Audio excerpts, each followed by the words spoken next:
시청자 여러분 안녕하십니까? 경제 인사이더들의 신박한 통찰과 함께하는 경제 인사이트 정철진입니다.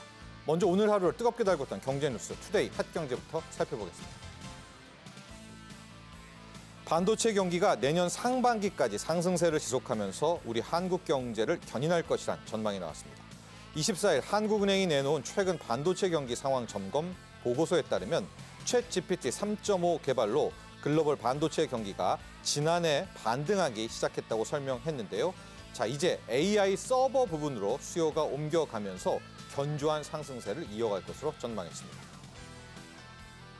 산업통상자원부는 미국 정부의 최근 대중관세 인상 조치 발표와 관련해 한국의 반도체, 태양광, 철강 업계에 미치는 영향을 분석하고 대책을 논의하는 민관 합동 간담회를 열어서 우리 기업에 예기치 않은 피해가 발생하지 않도록 미국 정부와 협의하겠다고 밝혔습니다.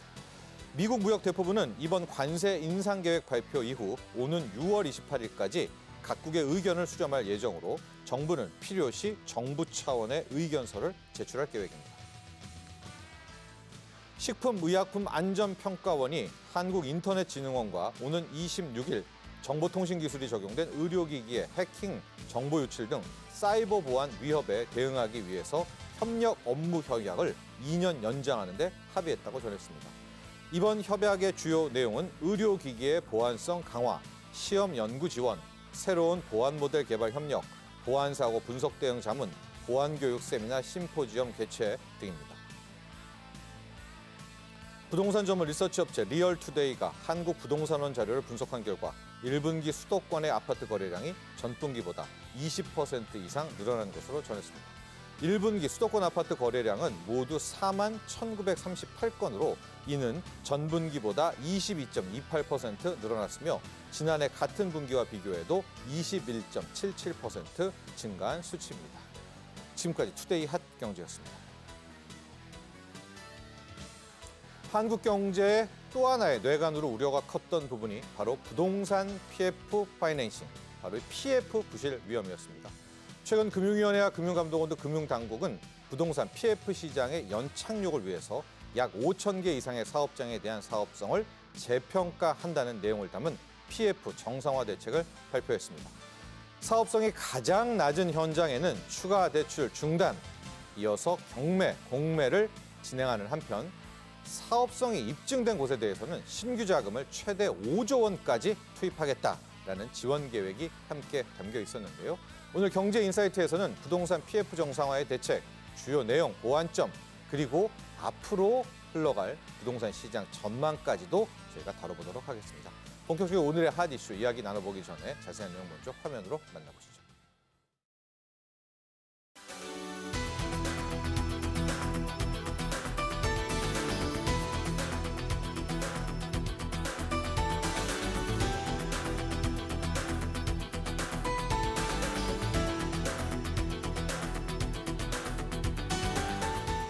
근본 대책은 22년 하반기 이후 추진해온 부동산 PF의 연착륙 대책을 보완하고 확대한 것입니다.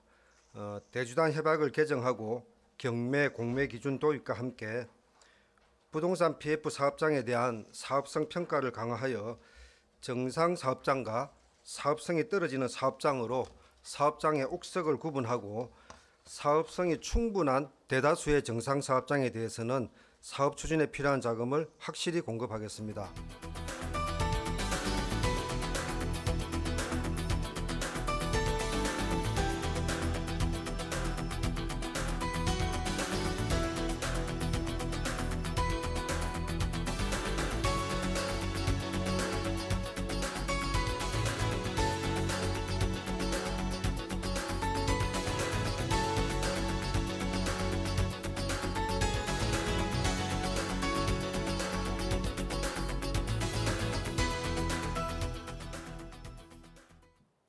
오늘의 경제인사이트 두 분의 전문가와 함께합니다. 권대중 서강대 일반대학원 부동산학과 교수 김인만 부동산연구소 소장 모셨습니다. 안녕하십니까? 안녕하세요. 네.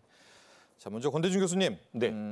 부동산 PF 문제 이제 온 국민들도 다 위험성, 심각성을 알고 있고요. 네. 이제 정부와 또 여러 대응을 하고 있는데 지난 13일이었습니다. 이번에 나온 대책이 5천 개 이상의 사업장을 직접 다시 재평가한다. 그리고 옥석 가리기를 한다라는 것이 일단은 핵심 내용입니다. 기존에도 PF 대책이 좀 있었었는데 이번에 새롭게 나온 이 대책들의 특징 그리고 또 어떻게 보셨는지 평가도 좀 함께 해주시죠. 한마디로 대책이 조금 늦은 감이 있습니다. 그 4월 위기설이 나온 이후에 이게 지금 나온 거거든요. 이전에도 95조를 풀어서 지금 뭐 PF 대책을 내놓은 게 있고요. 또 하나는 CR일지라고 해서 미분양 주택을 구입해서 또 이 그 저 CR일지를 그 양성화시키는 것도 발표를 했고요. 또 한 가지 이제 그 토지를 보유하고 있는 사람들이 LH에 다시 재매각하는 경우 3조까지도 정부가 풀어서 지원했는데도 불구하고 위기설이 계속 나오면서 PF 대책이 나온 겁니다. 이번에 나온 대책은 뭐 크게 세 가지로 나누어서 그 보증액을 증액한 것만큼 더 보증을 해주는 그게 가장 큰 것 같아요. 이외에 그러면 이제 그 사업을 하는 경우에 그 건설사가 지급 보증을 쓰거든요. 이 늘어난 것만큼 보증을 늘려준다는 게 있고요. 또 하나는 사업 현장에 만약에 문제가 될 때에는 이 그 구조화 작업을 통해서 이걸 다시 살리는 신디케이트 방식으로 은행에서 돈을 받아서 재구조화 작업을 하겠다는 게 하나 있고요. 또 하나 이제 팔 경우에는 캠코를 통해서 우선 매수할 수 있도록 이렇게 매도할 수 있는 그 길을 열어줬어요. 아까 조금 전에 앵커께서 말씀하신 대로 1조 정도를 먼저 투입하고 향후에 5조까지 늘려서 이렇게 그 재매각할 수 있도록 하겠다. 내용만 봤을 때는 그 위기를 넘길 수 있는 충분한 대책인데 불구하고 근본적 대책에서는 빠진 게 몇 가지가 있어요. 제가 아쉬운 거는 뭐 뒤에 말씀드리겠습니다만은 이 건설사들이 위기에 왔던 것은 금리가 올라갔던 게 첫 번째 문제였고요. 두 번째는 미분양 주택이 3월 말 기준으로 지금 뭐 6만 8천 가구 정도가 됩니다. 이 미분양 주택이 그 해소되지 못하는 상태에서 나왔다는 거. 우선 그게 먼저 나왔어야 된다고 봐요. 왜 그런가 하면 미분양 주택은 분양하게 되면은 계약금과 60%의 중도금이 은행에 들어오죠. 건설사에 들어옵니다. 이걸 가지고 원자재 값도 지불하고 인건비도 주고 PF 이자와 원금도 갚을 수 있는데 말이 6만 8천 가구지 엄청납니다. 이 숫자가 통계적 숫자지 이거 이외에도 훨씬 더 많을 거라고 봅니다.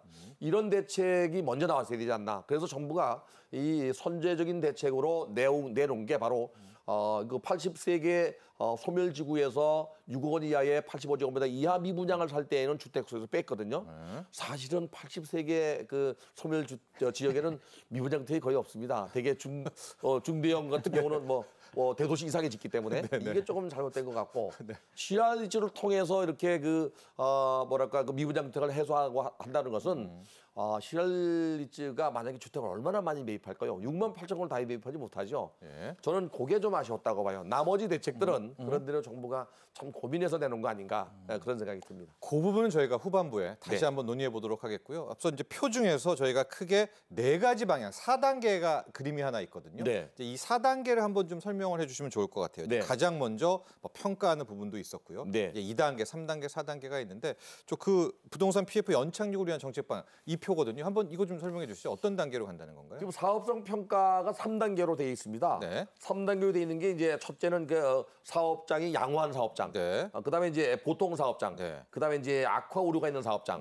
이 악화 우려가 있는 사업장은 미분양이 발생하거나 이자를 못 내서 이제 디폴트 당하기 직전까지 간 거죠. 이거를 좀 더 면밀하게 정부가 사업성 평가를 하겠다는 겁니다. 우수한 사업장을 양호한 사업장으로 분류하고 보통 사업장도 그런 대로 가는 겁니다. 그래서 양호한 곳은 지원하고. 그다음에 이제 유의해야 될 사업장과 부실 우려가 있는 사업장인데요. 내용을 보면 비슷합니다. 사업장이 어려운 건 비슷합니다. 근데 아마도 이 부실 우려가 있는 건 아마 공사가 중단된 사업장을 얘기한 것 같아요. 이렇게 한 단계를 더 만들어서 4개를 만들어서 이렇게 그 유의부터 부실 우려가 있는 사업장은 정부가 부실 사업장으로 정리를 하겠다는 건데 구조조정인가요? 아까 말씀드린 5천 개 중에서 약 한 150개 정도 사업장은 정리하겠다는 겁니다. 이거는 사실 그 사업장이 문제가 돼야 손을 대는 거거든요, 이게. 사업장이 문제가 되기 전에 선제적 대책이 나왔어야 되는데 제가 그래서 아까 늦었다고 얘기한 겁니다. 이게 사실 문제가 돼야 정부가 지원하는 거 아닙니까? 어렵게 끌고 가려고 하지 바로 디폴트 선언하거나 사업장을 문 닫지는 않을 거라고 봐요. 그런 측면에서 향후에 이거 미래에 대한 계획이 아닌가. 앞으로 사업을 하는 사람들은 철저하게 PF 사업에서 4단계로 검증하고 그러고 아마 자금이 나가지 않을까 하는 생각이 듭니다. 저 내용도 저희가 하나씩 따로 떼어놔서 지금부터 살펴볼 텐데요. 그 전에 이런 질문들 굉장히 많이 합니다. 김인만 소장님, 우리가 PF 문제다. 이게 제 기억으로도 한 21년 뭐 코로나 그때부터 맞습니다. 나왔던 얘기고요. 결정타가 2022년 레고랜드 회사채 때 네. 이제 정말 이때는 뭔가 해야 된다. 이제는 뭐 칼을 들어야 된다. 메스를 들어야 된다 했는데 2년이 더 된 겁니다. 그렇죠. 예. 좀 더 빨리 하지 못했던 이유가 있었을까요? 좀 어떻게 생각하세요? 아마 여러 가지 좀 고민이 네. 했을 겁니다. 정부가 모르는 부분은 아니었을 텐데요. 사실 이게 쉽지 않은 부분이 메스를 댄다는 게 이제 수술을 한다는 건데요. 예. 우리가 이제 쉽게 말하면 그렇게 말합니다. 아, 건설사들이 자기들이 사업하다가 잘못되면 예. 책임을 지고 어떤 페널티를 주면 받아야지라고 하지만 그렇게 이제 국민들은 생각을 하죠. 잘못했잖아. 예. 그렇죠. 잘못했으니까 니들이 돈 많이 벌었으니까 벌 받아도 돼. 예. 라는 단순한 논리지만 좀 더 깊이 들어가 보면 이 건설 위기가 결국 내수 시장하고도 맞물려 있는 부분이 있고요. 공급을 또 주도한다는 입장에서 최근에 2018년부터도 정부의 주된 부동산 정책의 핵심이 공급 부족론이었단 말이에요. 네. 공급 부족을 이끌어가는 해결할 수 있는 키가 공급업체들, 건설회사들이 가지고 있는데 네. 지금 위기에 처했는데 거기에 대고 수술을 한다면 결국 공급 물량도 또 부족할 수도 있는 것이고 건설회사들의 한계가 있는 게 아닙니다. 협력회사들 뭐 수많은 연결고리들이 있는데 금융회사도 있겠죠. 금융회사들도 물려 네. 있죠. 거기에 대고 이제 수술을 잘못 건드리게 되면 안 그래도 요즘 내수 경제라든지 국내외 중국이라든지 미국 경제 상황 굉장히 복잡한 상황에서 섣불리 건드릴 수 없는 상황이고요. 저는 앞서서 교수님께서도 말씀하셨듯이 문제가 뭔가 터지든지 예. 부실 사업장이 되면 뭔가를 하겠는데 우려만 가지고 이걸 수술하기는 현실적으로 좀 어렵지 않았을까 하는 예. 생각이 들고요. 미분양 말씀하셨는데 아마 정부는 그렇게 보고 있는 것 같습니다. 저도 굉장히 심각하게 보고 있고요. 교수님께서도 미분양 심각하다라고 예. 말씀하셨는데 과거 사례를 보면 우리 글로벌 금융위기 때 네. 뭐 16만 원까지 갔었잖아요. 아마 저는 정부가 좀 그런 생각을 하고 있지 않을까. 그때에 비교해 보면 뭐 6만 가구잖아요. 6만 가구 정도야 네. 충분히 시장에서 소화할 수 있다. 단순히 통계만 본다면 그런 판단 미스를 했을 수도 있고요. 네. 가장 근본적인 문제는 저는 걱정이 되는 게 미분양과 이제 맞물려 있는데 결국 이 미분양 문제, 건설업계의 문제가 해결이 되려면 시장에서 소화를 해줘야 됩니다. 그렇죠. 분양 시장도 살아나고요. 네. 분양 물량 받아지고요. 살아나면 우리 브릿지론이라고 하죠. 우리 땅을 이제 메커니즘을 본다면 먼저 네. 땅을 사는데 우리 시행사들은 100% 자기 자본으로 사지 않잖아요. 그러면 5%에서 10% 정도 자기 자본과 나머지는 금융사한테 돈을 빌려서 땅을 먼저 확보하고 나중에 본 PF를 일으켜서 네. 사업이 진행이 되는데 2022년에 이제 금리가 갑자기 튀어올랐죠. 튀어오르다 네. 보니까 모든 게 올스톱이 되죠. 땅은 샀는데 이제 사업 진행이 안 됩니다. 미분양이 나니까 사업을 할 수가 없죠. 네. 다 부실 사업장이 되는 겁니다. 자, 이런 상황에서 시장이 회복되지 않았는데 지금 많은 사업장들이 어떻게 보면 약간 인질로 네. 홀더 문제에 잡혀 있는데 이거를 시장에서 회복되지 않았는데 뭐 자금을 지원해 준다? 일부 건설사들 부실을 우려니까 뭐 매각을 한다? 네. 그 매각을 누가 받아주겠습니까? 저는 네. 현실적으로 받아줄 건설사도 없다. 지금 일군 건설사들도 아마 PF가 굉장히 많이 묶여 있고요. 굉장히 어려운 상황인데 뉴스에 안 나오는 이유는 계열사들이 지원을 해주기 때문이죠. 예.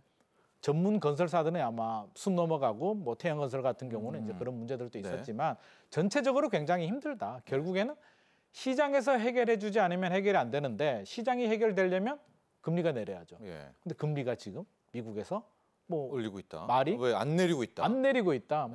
뭐 올린다는 얘기도 나왔다가 내린다도 얘기도 나왔다가 실제로 내려야 내리는 거니까 또 우리 최근에 서울 부동산 시장은 뭐 살아난다라고는 하지만 그것도 여전히 불안하게 바라보는 시각들도 있기 때문에 네. 전체적으로 본다면 시장이 한마디로 물에 빠져 있다. 땅 짓고 헤엄치기를 하다가 쓰나미가 왔는데 모두 다 물에 잠긴 상황입니다. 이런 상황에서 섣불리 아마 수술 들어가기는 쉽지도 않을 것 같고요. 대상을 아마 선별하는 과정도 굉장히 어려울 것 같습니다. 제가 추가로 한 가지 더 말씀드리고 싶은 게 이제 근본 원인이 뭐냐면요.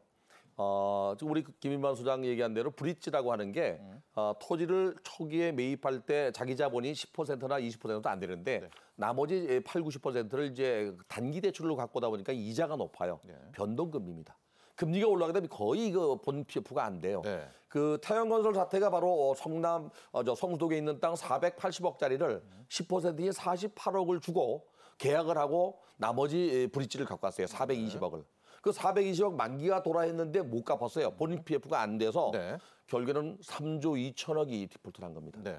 그러니까 이 작은 게 크게 터지듯이 지금 문제는 금리가 올라가면서 변동금리로 받았던 대출 때문에 문제가 된 거예요. 네. 그래서 사실은 이 개발 사업에는 달리입니다. 복리 이자가 아니고 달리로 변동금리 네. 때문에 이게 문제가 돼요. 네. 그런데요, 교수님. 이제 그렇게 뭐 브릿지론 같은 경우 한 30조 된다고 하는데 뭐 160조든 200조든 우리 전체 부동산 PF 중에 30조는 뭐 어쨌든 잠식됐다고 칩니다. 근데 네. 나머지 문제가 교수님도 앞서 이야기했듯이 이게 지금 계열사 뭐 어떻게든 지원을 해주고 잘 버티잖아요. 그러니까 정부도 선제적 대응이 힘든 게 이게 뭔가 빨간불이 들어오고 막 뭐가 돼야 나설 텐데 미리 좀 하기가 부담스러운 것도 분명히 정부 입장이 있습니다. 그럼요. 그래서 네. 우리가 심각성이라든가 이런 것들을 보고 연체율 지표도 좀 보고 있거든요. 네. 지금 저축은행 같은 경우에 연체율이 한 8%까지 왔다.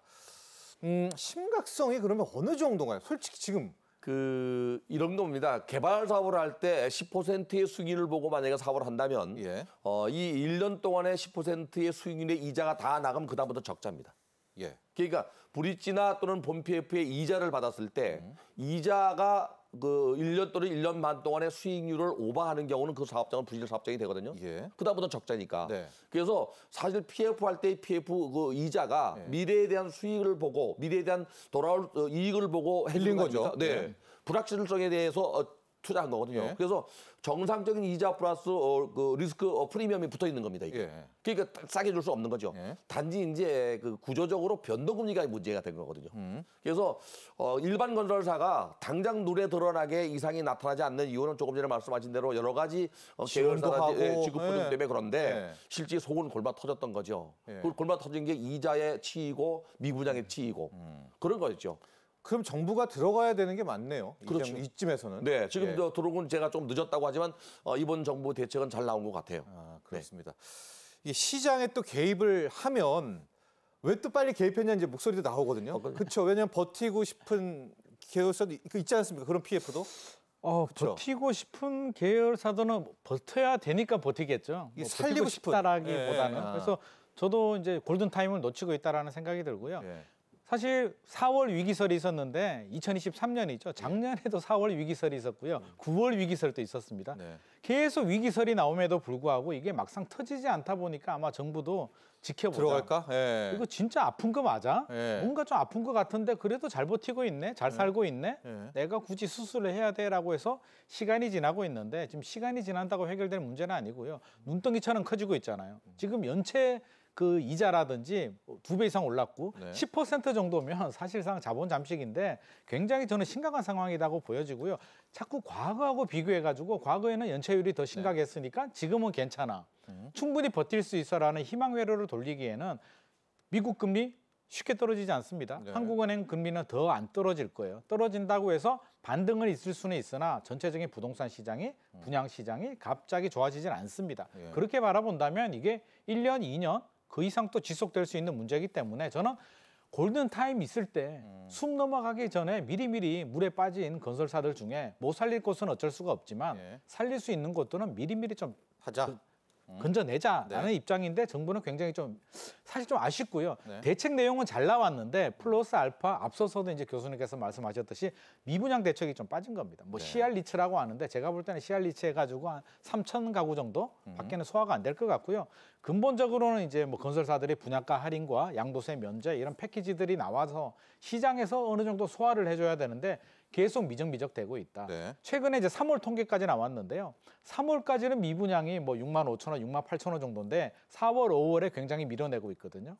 그러면 밝혀진 것보다도 미분양이 더 늘어날 수도 있고요. 또 나오네요. 미분양이. 예, 숨겨져 분양이 있는 되니까. 거. 예. 또 통계에 잡히지 예. 않은 미분양도 굉장히 많잖아요. 예. 신축 빌라라든지 여러 가지가 많이 있기 때문에 실제로는 훨씬 더 심각하다. 예. 좀 더 빨리 수술을 빨리 할 필요는 있을 것 같습니다. 자, 그래서요, 권 교수님. 이번에 PF 방안 보면은 다시 재평가를 합니다. 사업성을. 다시 그래서 양호, 보통, 악화, 우려. 네. 세 단계에서 이제 네 단계로 나오게 되고 될 PF 사업장은 도와주고 안 될 곳은 이제 구조조정에 들어가고요. 이런 방식으로 이제 들어가는 거죠, 바로. 네, 그렇죠. 그 이제 구조조정을 들어가는 과정에 만약에 공사를 중단했거나 수익성이 악화돼서 아까 제가 말씀드린 대로 벌어서 이자를 내고도 적자 보는 현장이 있거든요. 이런 데는 이제 분류해서 금액을 낮춰서 공매로 낮춰서 이제 매각하겠다는 거거든요. 그러고 이제 그 매각할 때 그 땅을 구입했던 건설사에게는 신디게이트 신디게이트를 론, 지원을 하겠다는 얘기입니다. 빨리 진행돼도 아마 6개월은 더 갈 것 같고요. 또 이 공매 같은 경우는 경매하고 달리 10%씩 떨어집니다. 경매는 20%씩 떨어지는데 이게 이제 떨어지는 게 아마 6개월 이상 걸린다면 금년도 말이나 내년도 상반기 돼야 가시적으로 성과가 나타날 것 같아요. 근데 여기에 이제 우려되는 그 유의 그 현장 같은 경우는 줄다리기가 있을 수 있어요. 이거는 소유자 입장에서 건설사 입장에서 볼 때는 나는 아직까지는 견딜만 하다고 버티고 또 빨리 그 공매에 안 들어갈 수도 있거든요. 그런 사업장까지 정리가 되려면 적어도 내년 하반기에 1년은 지나야 되지 않겠나. 그러니까 지금 표에서 제가 궁금한 것도 저 유의 부실 우려 사업장으로 이제 됐어요. 정부가 그렇게 되면 경공매를 추진을 해라 했는데 저쪽의 사업장의 연료자들이 못 합니다. 못 하잖아요. 네. 그러면 어떻게 되는 건가요? 그러면 이제 시간을 끌게 된다니까요. 그래서 이제 문제는 대형 건설사들이 저게 문제가 되거든요. 지금 대형 건설사 밑에 계열사들이 몇 개 있는데 이제 그거 말고 또 하도급자가 있잖아요. 태형 건설이 디폴트 날 때 꼭하고 갈 때 581개 계열사가 있었습니다. 그 하도급자가. 그게 가장 큰 문제예요. 사업장 하나가 문제가 아니고 사업장 하나가 만약에 문제가 되면 거기에 딸려 있는 여러 그 하도급자가 있기 때문에 쉽게 결정을 못 한다는 얘기죠. 근데 이걸 쉽게 결정할 수 있으면 바로 그냥 재배각하고 그냥 넘어가면 되는데 그러지 못하기 때문에 유의에 해당하는 그 사업장들은 정부가 생각한 것만큼 빨리 이렇게 매각이 안 될 거란 얘기죠. 그러니까 제가 드리고 싶었던 말도 바로 그 부분인데 그 해당하는 이제 사업 주체도 자기 밑에 딸린 식구와 하도급이 많다는 걸 알 거 아닙니까? 그러니까 정부가 쉽게 못 하겠지. 라고 버티길 수 있는 건 아닙니까? 버틸 수도 있고요. 저는 설사 경매나 공매를 하더라도 그 누가 받아줍니까? 우리가 일반적으로 아파트 하나, 뭐 단독주택 필지 하나가 아니잖아요. 건설 사업장들은 대지 규모가 굉장히 커요. 그러면 수백억에서 기본 수천억 정도 하는데 지금 전체적으로 다 물에 빠져 있단 말이에요. 일군 건설사부터 중소건설사들까지 굉장히 어려운데 만약에 한두 개 건설사들이 힘들다.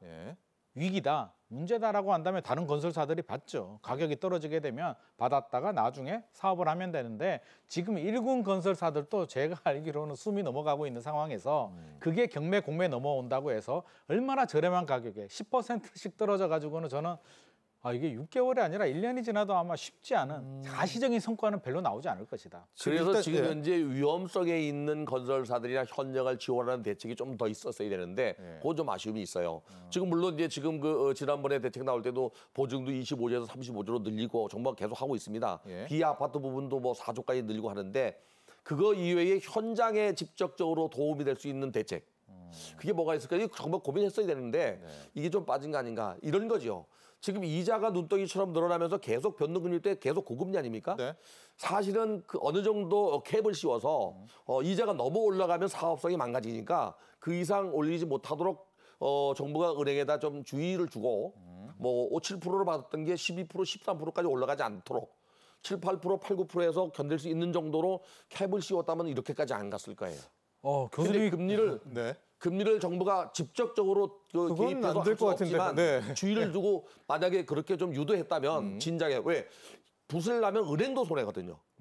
서로가 손해니까 그걸 좀 지도를 했으면 어떤가 하는 생각을 했었어요. 제가. 교수님이 굉장히 중요한 말씀을 해주셨어요. 왜냐하면 자 우리가 건설사들이 사업을 하는데 우리가 볼 때는 니들이 돈 벌려고 무리하게 건설 경기가 좋아졌을 때 무리하게 사업을 한 건 아니냐라고 이야기를 하지만 그게 국민들의 생각이에요. 국민들의 생각인데 속내막을 보면 물론 맞습니다. 틀린 말은 아닌데 저는 금융사들도 분명히 책임이 있다. 왜냐하면 제가 알고 있는 것만 하더라도 이제 건설사들이 돈을 법니다. 벌면 재투자를 하게 되는데 금융사들은 또 실적을 올려야 되기 때문에 시행사 대표들하고 만나서 밥 먹으면서 야 우리가 자금 지원해 줄 테니까 사업을 좀 더 열심히 해보세요라고 부추긴 부분도 분명히 있습니다. 분명히 같이 사업을 했는데 금리가 오르고 문제가 생기니까 금융사들은 어떻게 합니까?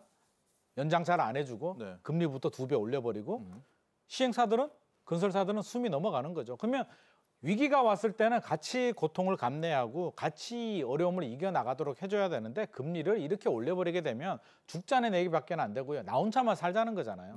근데 대한민국 경제라든지 부동산 산업을 본다면 이거는 나 혼자 살아서 될 문제는 아니고요. 모두가 함께 고통 분담을 하면서 극복을 해야 될 문제인데 저는 금리를 이렇게 올려버린다는 것은 문제가 있다. 그러면 정부도 어느 정도 개입을 해가지고 뭐 구두 개입을 하든 어떤 네. 개입을 하든 이렇게 올라가는 거는 좀 막았어야 된다. 결국에는 우리 세금이 또 정부가 투입을 하는 거잖아요. 5조 원 투입을 하고 몇십조를 투입한다는 게 결국 이런 부작용이 생긴다. 그래서 저는 그러면요? 이 부분에 네. 대해서도 미리 정부가 금융권에 금리를 올리는 캡은 미리 쉬었어야 된다고 보여집니다. 그러면 지금 뭐 더 나올 수도 있겠지만 대략적으로 완전히 구조조정에 들어가리 옥석가리기에서 퇴출될 곳 한 10%로 잡고 있거든요. 네네. 10%만 요번에 잘라내면 좀 괜찮을까요? 아니면 이 비율을 애당초 한 20%까지 올려야 될까요? 저는 어떻습니까? 그렇게 보지 않습니다. 10%만 조정을 해서 문제가 없다라고 하면 사실 이게 문제겠습니까? 지금 규모를 보면 정부는 207조 원 정도를 보고 있고요. 예. 구조조정 대상이 이 중에 이제 문제가 되는 거 유의가 16조 1천억 원이고요. 부실 우려가 6조 9천억 정도 예. 이렇게 보고 있습니다. 그럼 두 개를 합하면 뭐 22조, 23조 원 정도 되는데 우리나라 경제에서 23조 원 정도는 저는 충분히 해결할 수 있다라고 보는데 네. 이렇게 처리하면 아무런 문제가 없느냐? 네. 저는 계속 부실은 생길 거라고 봅니다. 어차피 물에 빠져 있고요. 네. 물에서 안 나오면 계속 부실이 되는 건데 지방의 미분양 증가 속도 최근에 서울만 반짝하는데 서울 부동산 시장 반짝 현상이 저는 굉장히 위험한 시그널이라고 보는 게 예. 서울이 반짝한다는 얘기는 서울 외에는 답이 없다는 얘기입니다. 투자자들, 집을 사려는 분들, 투자하려는 분들이 서울 아니면 답이 안 나오니 지방에 있는 미분양 완전히 외면을 하고 있는 거거든요. 이게 반대로 해석해야 되는 부분이지 서울이 살아나니까 다른 지역도 살아날 거야? 지금 그런 현상이 아닙니다. 그렇게 본다면 부실은 지금은 22조 원으로 23조 원으로 해결한다? 6개월 1년 지나서 또 20조 원 부실이 생기면 또 계속 이렇게 할 그러면 건가요? 예, 애당초 더 많이 잘라내야 되나요 이번에? 그렇죠. 근데 여기서 네? 빠진 게 뭐냐면요. 예. 지금 그 지난말 기준으로 저 PF 총액이 예. 136조 정도 되는데 사실은 그 한국건설산업연구원에서 발표한 걸 보면은 202조 6천억이거든요. 네. 그 차익이 뭐냐면 LBCP를 발행한 게 있어요. 기업이라는 게 어음을 발행하잖아요. 네. 이 어음을 기업 어음을 유도화시킨 게 있습니다. 유도화시켰다는 얘기는 증권을 발행했다는 얘기고 증권을 발행한 거는 누군가 샀다는 얘기입니다. 네. 그 돈은 만기가 도래하면 차환하거나 또 갚아야 됩니다. 그러니까 숨겨진 채권자가 또 있다는 그렇죠. 거죠. 근데 네. 정부는 이걸 한 30조 정도 보고 있어요. 네. 근데 사실 한 7, 80조 가까이 되거든요. 그것만 해도. 예. 근데 그거 말고도 이게 그 어려움 때문에 회사가 회사채를 발행하거나 어음을 또 발행한 게 있을 거란 말이죠. 그래서 여기에 투입한 돈. 네. 네. 그러니까 정부가 생각한 것보다는 많을 수 있다는 얘기죠.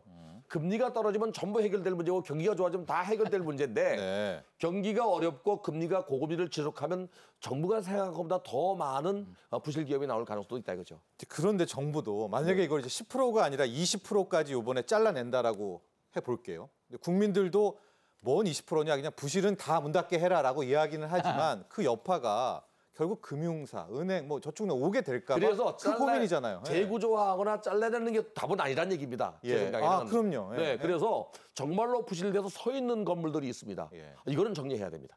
그러나 이제 어느 정도 견디고 있는 데는 오히려 분양을 촉진시켜서 매각될 수 있도록 해야 됩니다. 그래서 분양 촉진 예. 대책이 좀 필요합니다. 미분양 주택에 대해서. 예. 그리고 미분양은 완성되고 악성 미분양인 것도 역시 대책이 필요하고.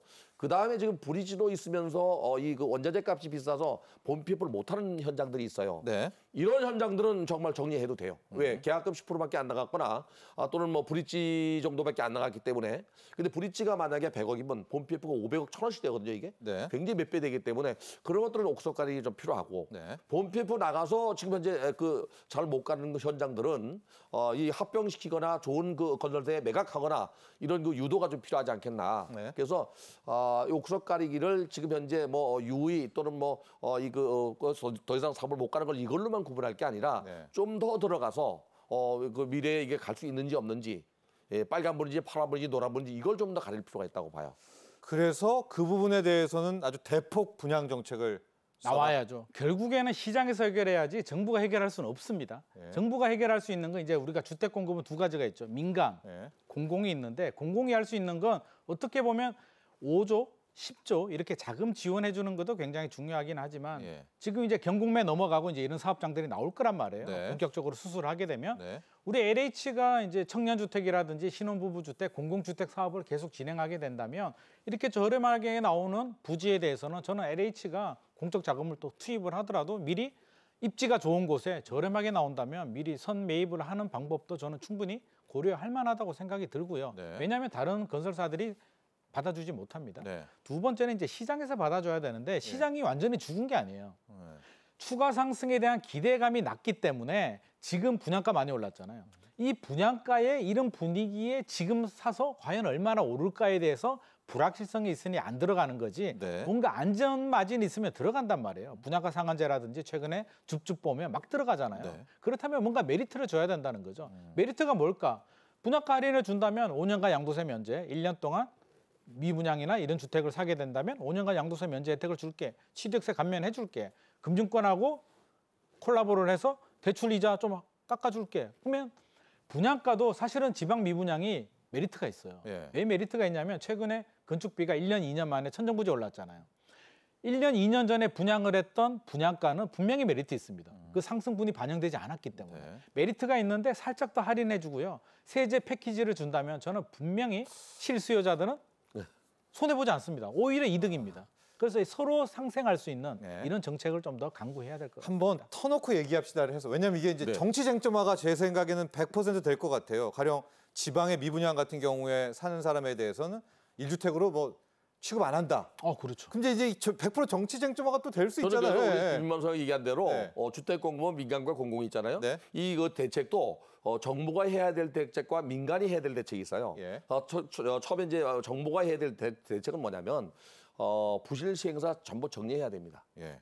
다시 말하면 돈 10% 가지고 100% PF를 일으키고 했던, 네. 1000% PF를 일으키잖아요. 네. 그래서 이렇게 시행사가 돈 적은 돈 가지고 큰 사업을 할 수 있는 거는 우리나라밖에 없는 것 같아요. 네. 다른 나라는 이렇게 안 하거든요. 이거 좀 정리가 돼야 되고요. 민간 쪽에서는 정말 이제 주택 시장 정상화 활성화 대책이 좀 필요하다고 봐요. 네. 알겠습니다. 자, 다시 한번 말씀드리면 정부가 이 정상 PF 사업장, 괜찮은 아직 여력이 있는 사업장에 대해서는 차질 없이 금융 공급에 나설 것으로 보이는데 최대 5조 원까지 규모를 단계적으로 확대해서 이 자금, 금융 공급을 한다라고 합니다. 자, 이렇게 한다면 글쎄 뭐 우려 악화 쪽은 빼더라도 우리 건설업계 또 PF 다시 살아날 수 있고 부동산 시장 활기를 차지할 수 있을지 준비된 영상 보시고 나서 저희가 또 자세하게 분석해 보도록 하겠습니다.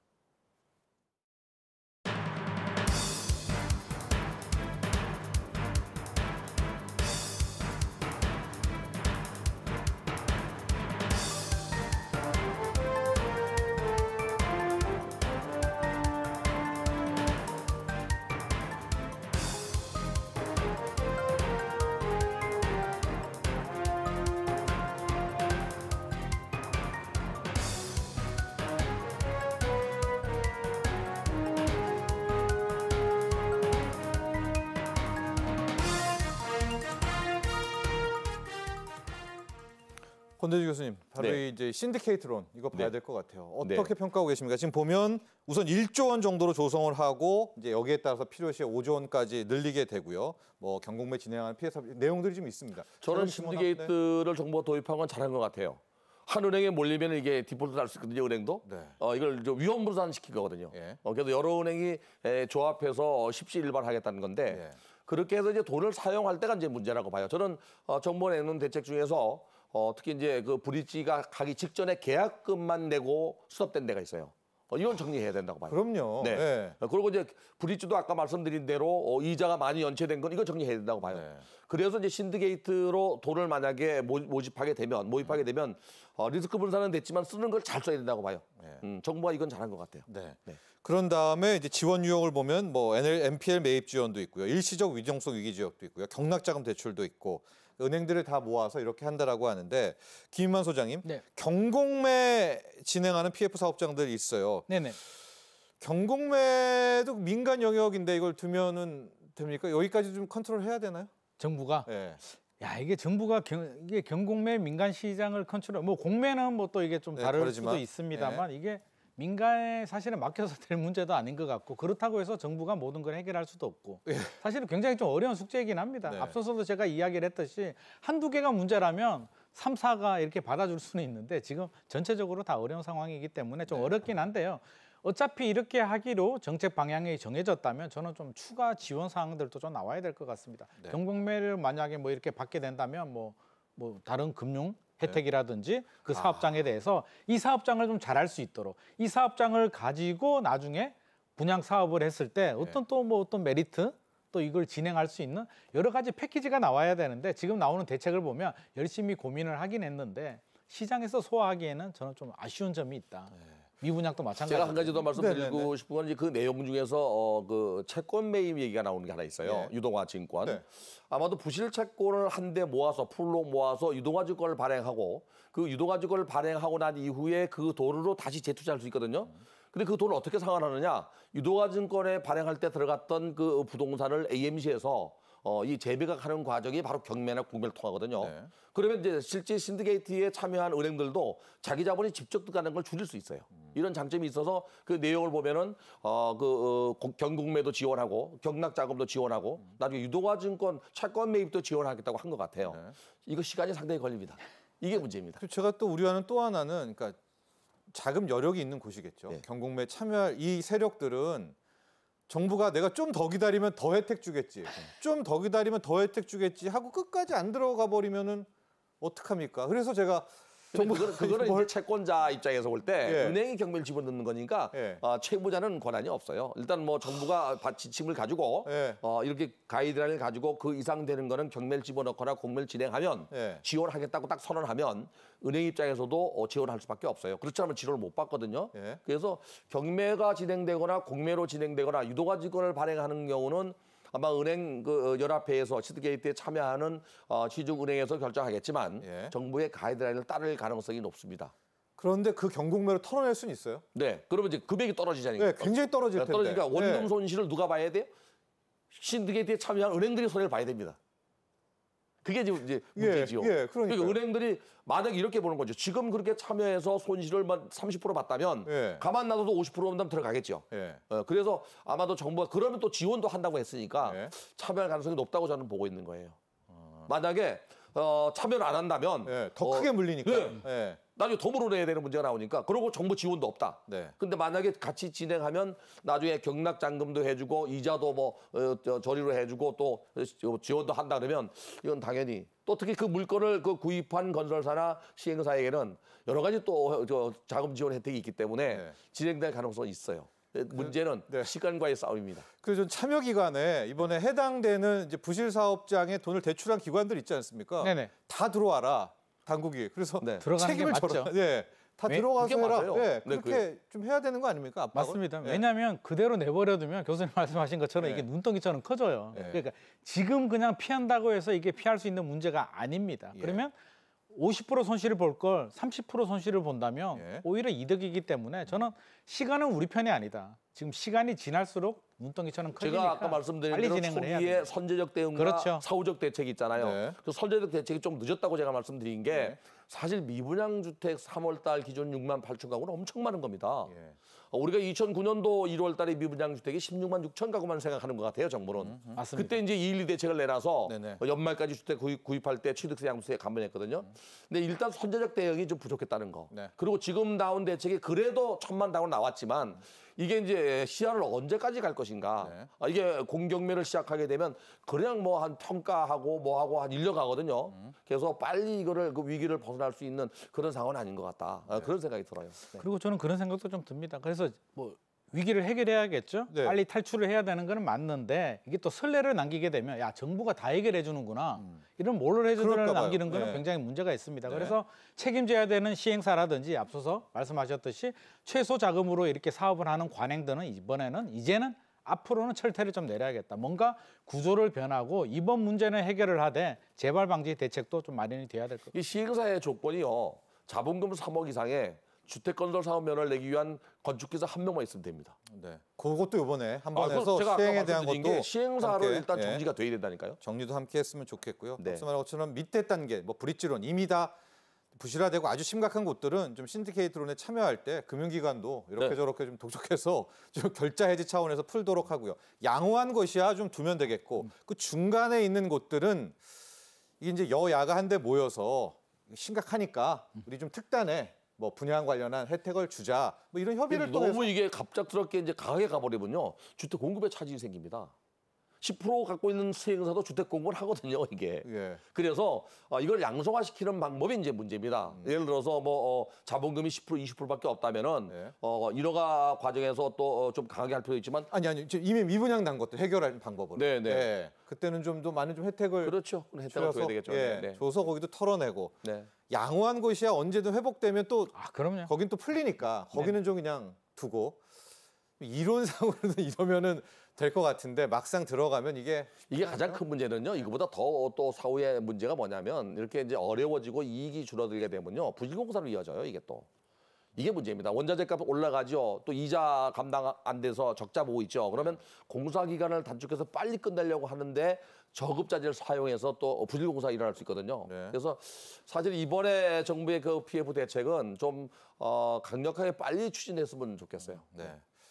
실은 앞서 두 분의 전문가도 이야기했지만은 이게 바로 해결되는 방법은 하나가 있습니다. 금리가 투두둑 떨어지고요. 경기도 막 좋아지고 부동산 시장도 회복되면 정말 뭐 망가진 거야 뭐 할 수는 없겠지만 브릿지론 같은 경우에 앞서 앞단의 것들은 좀 해결이 될 것 같은데 김인만 소장님, 네. 지금 어때요? 부동산 시장이요? 아, 요즘 부동산 시장 이제 통계를 보게 되면 최근 통계가 이제 서울이나 전국이 좀 이제 상승폭 네. 확대되는 분위기가 감지되고 있는데 이걸 이제 대세 상승으로 보느냐 네. 반등으로 보느냐는 좀 다른 관점도 있는 것 같습니다. 저는 전체적으로 본다면 아직 대세 상승으로 이어지기는 저는 좀 부족하다. 시간이. 왜냐하면 쉬는 시간이 너무 짧았다. 금리도 2022년, 높고요. 네. 2023년 2년 쉬었고요. 네. 금리도 여전히 고금리인데 네. 시장에서는 주식 시장도 그렇고요. 부동산도 그런 심리가 있습니다. 기대감? 아, 금리 하반기나 내년에 내릴 거야. 그러면 내가 미리 선제 대응을 해야 돼라는 심리가 작동이 되는데 불안하니까 서울로 들어오는 거거든요. 서울 수도권 지역의 네. 인기 아파트는 그래도 괜찮을 거야. 아. 들어오는데 이런 수요, 대기 수요들이 지속적으로 따라올지에 대해서는 결국에는 금리도 내리고 네. 좀 시간도 좀 지나고 전체적인 미분양도 소진이 되고 네. 이게 순서대로 가야 되지 이게 단기간에 다시 급등하게 된다면 저는 그 부작용은 오히려 더 심각하다라고 보여집니다. 근데 그 수요는 실은 우리가 지금 원하는 수요, 부동산 PF에 약간 부실화된 이쪽의 미분양을 해결하는 수요는 아니잖아요. 그쪽으로 갔어야 되는데 지금 반대로 오고 예, 있는 거죠. 서울로 오지 오니까. 않아야 되는 서울로 오는 게 지금 문제입니다. 예. 이거는 정부가 정책이 부족하기 때문이라고 저는 보여집니다. 물길을 예. 미분양 쪽으로 좀 길을 터줘야 예. 이거 괜찮네라고 들어오는데 그런 조치가 없다 보니 불안하니까 지금 그나마 안전해 보이는 서울로 들어오는 거거든요. 예. 그래서 수요가 있다라고 한다면 저는 물길을 좀 바꿔주는 정책이 필요하지 않나 싶습니다. 자, 이번에 당국에서 나온 부동산 PF 정책 시행하는 과정이 나왔으니까요. 실행하는 과정에서 좀 운영의 묘, 요거는 좀 살리면 좋겠다라든가 하는 과정에서도 절대 놓쳐서는 안 될 부분은 뭘까? 이런 것들이 좀 있다면은 저는 이제 몇 가지 말씀드리면 일단 옥석 가리기에 좀 신중했으면 좋겠다. 이 옥석 가리기가 그냥 잣대를 대고 재듯이 이렇게 하게 되면 양지대 건설사도 문제가 될 수 있거든요. 그리고 이제 그 하나가 만약에 옥석 가리기에서 탈락해서 구조조정이 된다면 거기에 딸려 있는 하도급업자부터 여러 건설사가 끼어 있다는 거. 예. 문제는 하도급업자 그것만 공사하면 문제가 없는데요. 다른 쪽에 공사하는 데까지 영향을 미치거든요. 이 하도급자 여러 개의 건설사를 관여하기 때문에 예. 그래서 그거를 좀 더 좀 아는 좋은데 신중하게 판단했으면 좋겠다. 네. 두 번째는 자금을 지원하는 과정에 정말 살아날 수 있는 데는 적극적으로 지원하고 그렇지 않은 데는 단호하게 끊을 수 있는 그런 대책이 좀 필요해요. 그러니까 이게 사실은 은행에서도 뭐 인맥을 통하고 학연을 통하고 지원을 통해서 안 그러거든요, 이게. 그걸 분명히 이번에는 좀 칼을 거해야 된다고 봐요. 마지막 한 가지는 이제 그거 이전에 선제적으로 하는 게 계속 우리가 저 토론하면서 얘기하는 내용 중에 하나가 미분양 대책 얘기를 했잖아요. 네. 그 건설사가 갖고 있는 부실사를 어떻게 떨을 건가를 한번 좀 안을 받아볼 필요가 있어요. 이 건설사마다 자기 그 자산 관리에 대한 계획이 있는데 대부분 거의 요새는 그 금리가 올라가고 하다 보니까 못 갖고 있어요. 그러니까 거기에 대한 그 자산 관리 계획을 받아보고 구조조정에 들어가는 게 더 좋을 것 같아요. 네. 이것도 궁금해요. 이제 건설사를 마치 도와주는 것처럼 비추면 국민들은 또 좀 왜 그렇지? 제가 그래서 그런 오해는 구조조정 어떻게 볼까요? 안을 먼저 건설사에 받아보는 겁니다. 그렇죠. 제가 그 있잖아요. 예. 받아보고 예. 그걸 가지고 면밀히 검토해서 자를 때 칼같이 잘라서 구조조정해야 된다고 제가 말씀드린 거예요. 먼저 갖고 그겁니다. 와라. 네. 얼만큼 예. 투입을 하고 예. 잘못도 있으니까. 은행에 예. 맡겨서 이자를 뭐 연체했다 2번, 3번 연체하면 잘라내는 걸로 아니고 예. 두 번, 세 번 연체했더라도 다른 걸 재매각해서 여기 투자할 수도 있거든요. 노력이 보여진다면. 예, 건설사가 예. 지금 태영건설도 봤잖아요. 태영건설이 나중에 뭐 보증을 더 늘렸듯이 그러니까 건설사한테 대상 기업들을 선정해서 구조조정 안을 달라고 하는 거죠. 예. 그걸 가지고 은행이 이제 채권자들이 면밀히 검토해서 아니다 싶으면 단호하게 잘라야 된다고 봐요. 저는. 그렇습니다. 분명 국민들의 함께 보고 있거든요. 정부에서도 아마 해당 사업장 그들의 노력도 분명히 받아내야 된다. 또 이렇게 좀 이야기해 주셨고요. 김면 소장께서는 어떤 의견이십니까? 저는 뭐 교수님 말씀 다 맞습니다. 맞는데 우리가 시간을 너무 끌고 있어요. 사실 이 정도 대책 내용이라면 사실 작년에도 나올 수 있는 대책 내용이거든요. 이걸 1년 동안 준비했다는 것 자체가 저는 타이밍을 놓치고 있다. 좋은 내용들도 있고요. 부족한 내용들도 있는데 저는 필요한 말이 내자 같습니다. 정광석화. 정광석화처럼 위기가 있다면 빨리 도려내고 문제가 후유증이 있다면 다시 어떤 치료를 하면 되는데 우리는 부작용을 우려하고 건설사를 도와준다는 그런 또 시각, 하도급에 대한 부작용, 문제도 있죠. 네. 또 금융사들 여러 가지를 고려하다 보니까 지금 진도가 안 나가고 있는데 시간은 우리 편은 아니다. 저는 부작용이 있더라도 정광석화처럼 해결하고 그 부작용은 나중에 또 처리를 하면 되니까요. 좀 빠른 진행 좀 필요할 것 같습니다. 알겠습니다. 자, 부동산 PF에 대한 문제 여기까지 이야기 나눠보도록 하겠습니다. 오늘 함께해 주신 두 분의 전문가 여기서 보내드리도록 하겠습니다. 오늘 감사합니다. 감사합니다. 네, 경제인사이트 오늘 준비한 소식은 여기까지입니다. 여러분, 오는 26일, 27일 이틀 동안 바로 서울에서 한일중 정상회의가 4년 5개월 만에 다시 열립니다. 역사를 좀 돌아가 보니까요. 지난 2008년 일본 후쿠오카에서 처음으로 열린 이 한일중 정상회의는 2019년 중국 청두에서 열린 이 8차 회의 이후에 이제 중단이 됐다가 이번에 재개가 된 거라고 합니다.